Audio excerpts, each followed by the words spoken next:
ঠান্ডাজনিত অ্যালার্জির সমস্যা, প্রতিবার স্ত্রী সহবাসে গোসল করা আমার জন্য অসুস্থতার কারণ, এক্ষেত্রে কি করতে পারি? রাকাতে সূরা ফাতিহার পর আরেকটি সূরা তার সাথে সূরা ইখলাস পড়লে কোনো সমস্যা আছে কিনা? কন্যা সন্তানের জন্ম দেয়া কি পাপ? প্রথমে আমি একটা ফলের দোকানে কাজ করি, মাঝে মধ্যে একটা দুইটা ফল খাই। মালিক বলেছেন শুধু টেস্ট করার জন্য খাবে, কিন্তু আমি সবসময় খাই, এটা কি হারাম হবে? ফেরেশতা বা জিন কি আমাদের অন্তরের কথা জানে? উত্তর হলো না।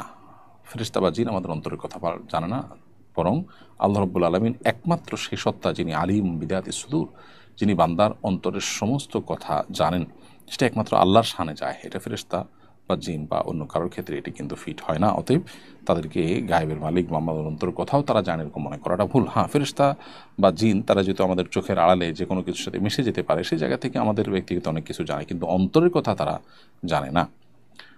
এরপরে ফাঁসা ভাই এআইডি থেকে আপনি লিখেছেন শুধু টেস্ট করার জন্য খেতে বলেন, তাহলে আপনার সবসময় খাওয়াটা অবশ্যই জায়েজ হবে না। টেস্টের জন্য প্রয়োজন হলে তখন আপনি খেতে পারবেন। অতএব এর বেশি যদি আপনি খেয়ে থাকেন, সেটার মূল্য আপনি মালিকের কাছে ফেরত দিতে হবে না। এটা অ্যাভয়েড করার জন্য দিনের বেলা বা দুপুরে যখন আপনার ঠান্ডা পানি এত ঠান্ডা থাকে না, সেই সময়গুলোকে বেছে নিতে পারেন, অথবা অন্য কোনো ওয়ে অবলম্বন করতে পারেন। পানি গরম করে গোসল করতে পারেন, কিন্তু আপনি এইটার কারণে আপনার তায়াম্মুম করবেন অথবা গোসল না করে অন্য কোনো আপনার করবেন, এরকম কিন্তু করা জায়েজ হবে না। আর যদি এমন হয় যে না, আপনার জন্য গরম পানির ব্যবস্থা করা কঠিন এবং ঠান্ডা পানিতে গোসল করা ছাড়া বিকল্প পথ নাই, এদিকে আপনার নিজের চরিত্র হেফাজতের জন্য এটা প্রয়োজন, তাহলে সেক্ষেত্রে আপনি অবশ্যই তায়াম্মুম করতে পারবেন। এরপরে প্রশ্ন হলো, হাফাতা গেঞ্জি পরে বা টুপি না পরে নামাজ পড়লে নামাজ হবে কিনা? হাফাতা গেঞ্জি পরে নামাজ পড়লে নামাজ হয়ে যাবে, কিন্তু এটা মাকরু হবে এবং নামাজের শানের খেলাফ। একজন ইমানদার তিনি নামাজ যখন পড়বেন তখন আল্লাহ তালার প্রতি যে আজমত, আল্লাহর প্রতি যে ওয়াকার, আল্লাহর প্রতি যে তার শ্রদ্ধা থাকার কথা, সেই জায়গা থেকে তিনি চেষ্টা করবেন যথাসম্ভব নামাজ পড়ার সময় এমন পোশাক পরতে যে পোশাকটা গাম্ভীর্যপূর্ণ হয়। আল্লাহ বলেছেন, ইয়া বানি আদম খুযু যিনাতাকুম ইনদা কুল্লি মসজিদ, প্রত্যেক নামাজের সময় তোমরা সুন্দর পোশাক পরো হে আদম সন্তান। আল্লাহ তারা নির্দেশ করেছেন আমাদেরকে সেটি করতে। অতএব সুন্দর পোশাক পরা উচিত আমাদের, যেটা পরে অন্য মানুষের সামনে যেতে আমাদের লজ্জা হয় বা অস্বস্তি লাগে বা আমরা বিব্রত হই বা অপছন্দ করি, সেটা যেন আল্লাহর শানে, আল্লাহর সামনে যখন আমরা দাঁড়াবো তখন যেন আমাদের দ্বারা না হয়। একটা কন্যা সন্তানের মা হয়েছি বলে জামাই দেখতে পারে না, ঠিকমতো খোঁজ খবর নেয় না, আমার করণীয় কি? উত্তর হলো যে কন্যা সন্তান হওয়া পাপ হতে যাবে কেন? বরং ইমাম মালিক রহমাল্লাহ বলেছেন, আল আম্বিয়া ও আবুল বানাত, মেয়েরা বেশিরভাগই কন্যা সন্তানের বাবা হয়ে থাকেন এবং প্রথম সন্তান কন্যা হওয়াটাকে কোনো কোনো মুফাসসিরগণ বিভিন্ন বর্ণনা উল্লেখ করেছেন যে এটা বরকতের লক্ষণ। অতএব কন্যা সন্তান হওয়াটা দোষের বিষয় নয়। এবং কন্যা সন্তানের মা হয়েছেন দেখে আপনার স্বামী যদি আপনাকে দেখতে না পারেন এবং খোঁজখবর না নেন, সেটা তার মূর্খতা এবং এটার কারণে তিনি গুনাহগার হবেন। তার উচিত এই কুসংস্কারাচ্ছন্ন বিশ্বাস পরিহার করা। সন্তান নেক হওয়াটা, ভালো হওয়াটা মুখ্য, সেটা ভালো কি মন্দ তো আল্লাহ তাআলা জানেন। এজন্য এক্ষেত্রে মা বা বাবার কোনো দায় নেই এবং তাদেরকে দোষী মনে করাটা ভুল। নামাজ পড়লে নামাজ সহি হবে কিনা? প্রতি রাকাতে সূরা ফাতিহার পর আরেকটা সূরা সাথে সূরা ইখলাস যদি আপনি পড়েন, তাহলে সেক্ষেত্রে অসুবিধা নেই। একজন সাহাবী যে কোনো নামাজ পড়তেন, যে কোনো সূরা মিলাতেন সূরা ফাতিহার পরে, পাশাপাশি সূরা ইখলাস তিনি পড়তেন বাই ডিফল্ট। তো নবী সাল্লাল্লাহু আলাইহি ওয়াসাল্লাম এটাকে ডিসকারেজ করেন না, বিধায় এটি আপনি করতে পারেন। একাধিক পুরো সূরা নামাজের মধ্যে পড়া যায়, বিধায় সূরা ফাতিহার সাথে অন্য একটা সূরা, পাশাপাশি সূরা ইখলাস দুইটাই পড়লেন, এটি নাজায়েজ কোনো বিষয় হবে না। নাজমুল ভাই আইডি থেকে আপনি লিখেছেন, খোলা তালাক হওয়ার একদিন পর আবার নতুন করে বিয়ে করা হয়েছে, শরীয়ত মোতাবেক জায়েজ হবে কিনা? উত্তর হলো যে ইদ্যত শেষ হওয়ার আগে বিয়ে বিশুদ্ধ হবে না, যার কারণে ইদ্যত শেষ হওয়া পর্যন্ত অপেক্ষা করতে হবে। ইদ্যত শেষ হলে তারপরে বিয়ে শাদীর উদ্যোগ নেওয়া যাবে। লিয়া আক্তার লিখেছেন, কিছু মানুষ সবসময় একই অবস্থায় থাকে, তাদের অভাব সমস্যা কোনো ঝামেলা নেই, তাদের ব্যাপারে কিভাবে আল্লাহ তাআলা, তাদের ব্যাপারে কি ভাববো, আল্লাহ খুশি না নারাজ? দেখুন, আল্লাহ তাআলা কার উপরে সন্তুষ্ট কার উপরে নারাজ, এটা তো আসলে কিয়ামতের ময়দানে বোঝা যাবে, তার আগ পর্যন্ত বোঝা যাবে না। এজন্য আমরা বিভিন্ন সিমটম বা আলামত দেখতে পারি কোরআন এবং হাদিসের আলোকে, সেগুলো দেখে আমরা ধারণা করতে পারি, কিন্তু চূড়ান্তভাবে কেউ আল্লাহর উপরে কে আল্লাহর উপর, আল্লাহ কার উপরে সন্তুষ্ট কার উপর অসন্তুষ্ট, সেটা আসলে আমরা বলতে পারবো না। তো এই জন্য এরকম ইস্যুতে আপনার হয়তো আপনি বাহ্যিক দৃষ্টিকোণ থেকে মনে হতে পারে যে তিনি কোনো কষ্টে নেই, কোনো ঝামেলা নেই, হয়তো তিনি কষ্টে আছেন, ঝামেলা আছেন, যেটা আপনি জানেন না। তো এত সহজেই মানুষের ব্যাপারে আসলে আমরা চূড়ান্তভাবে কোনো সিদ্ধান্তে আসতে পারবো না বা ধারণা করতে পারি না। এমডি আল মাসুদ লিখেছেন, সূরা ইখলাস 3 বার পাঠে একবার কোরআন খতমের সওয়াবের হাদিসটি কতখানি সহিহ? সূরা ইখলাস 3 বার পাঠে একবার কোরআন খতমের সওয়াব হাদিসটি কতখানি বিশুদ্ধ? দেখুন, সূরা ইখলাস পাঠ করলে 3 বার পাঠ করলে একবার কোরআন খতমের সওয়াব হয়, এইভাবে আসলে হাদিসে আসেনি। যে হাদিসটি বিশুদ্ধভাবে বর্ণিত হয়েছে নবী সাল্লাল্লাহু আলাইহি ওয়াসাল্লাম থেকে, সেটি হলো যে তিনি সূরা ইখলাসকে বলেছেন যে এটা তা'দিল সুলুসাল কোরআন, এটা কোরআনের 1/3 সমপর্যায়ের। এটার উপরে ভিত্তি করে ব্যাখ্যা করে অনেক উলামা ইকরাম বলেছেন যে 1/3 তেলাওয়াত করলে যে সওয়াব হয়, একবার সূরা ইখলাস পাঠ করলে সে সওয়াব হবে না, সেটি বোঝাতে চেয়েছেন।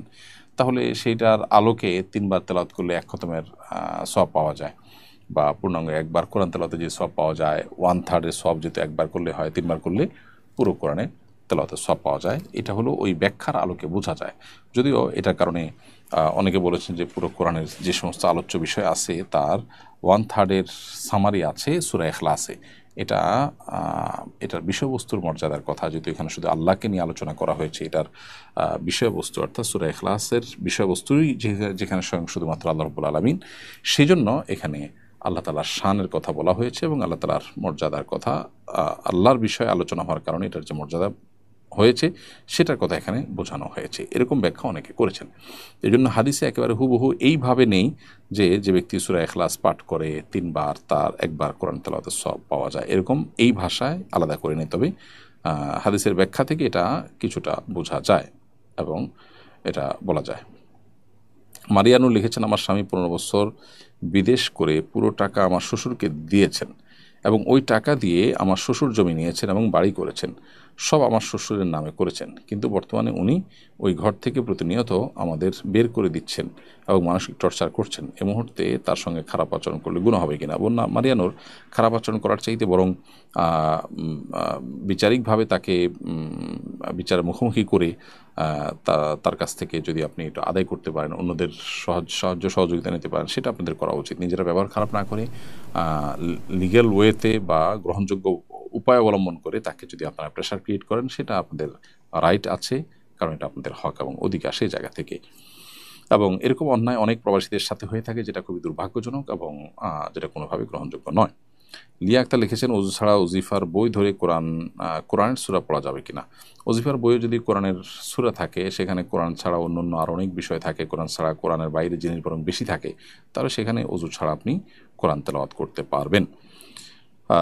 ওযু ছাড়া সেই ওজিফার বই আপনি পড়তে পারবেন। মিম এআইডি থেকে আপনি লিখেছেন, বিয়ের দিন শ্বশুর শাশুড়ির পায়ে ধরে সালাম করার বিধান কি? বিয়ের দিন শ্বশুর শাশুড়ির পাও ধরে সালাম করতে হবে এরকম কোনো বাধ্যবাধকতা নেই, বরং সালামের পদ্ধতি হলো সালাম মুখে হবে, এর জন্য পাও ধরার কোনো প্রয়োজন নেই। পাও ধরে বা পাও ছুঁয়ে সালাম দেওয়ার এই বিষয়টি হিন্দুদের কদমবুসি থেকে অনেকটা এসেছে। তবে কোনো কোনো হাদিসে পায়ে চুম্বন করার কথাটা সাব্যস্ত হয়েছে, জাস্ট এটুকু। এরপরে প্রশ্ন হলো, সিগারেট তৈরি কোম্পানিতে চাকরি করা যাবে কিনা? সিগারেট তৈরি কোম্পানিতে চাকরি করা জায়েজ হবে না। কারণ হলো সেখানে যে প্রোডাক্টটা তৈরি করা হচ্ছে সেটা শরীয়তের দৃষ্টিকোণ থেকে নাজায়েজ একটি প্রোডাক্ট, আর নাজায়েজ প্রোডাক্ট তৈরি করার কাজে সহযোগিতা করা এটা প্রত্যক্ষভাবে আপনার একটা অন্যায় কাজে সহযোগিতা করার শামিল।